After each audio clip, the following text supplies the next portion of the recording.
This chicken thigh is incredibly delicious. Its skin is crispy and tasty.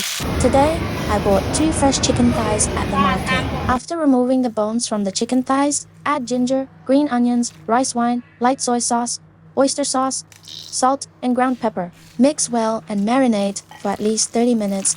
Combine all-purpose flour, cornstarch, and Sichuan pepper salt thoroughly. Once the chicken is marinated, first remove extra marinade from its surface, then evenly coat it with the prepared flour mixture.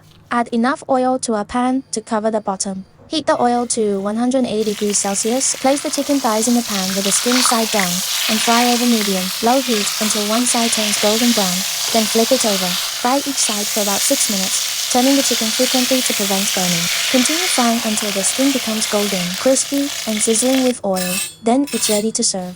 They're crispy on the outside, tender on the inside, and incredibly flavorful. It's such a simple yet delicious recipe, so give it a try soon.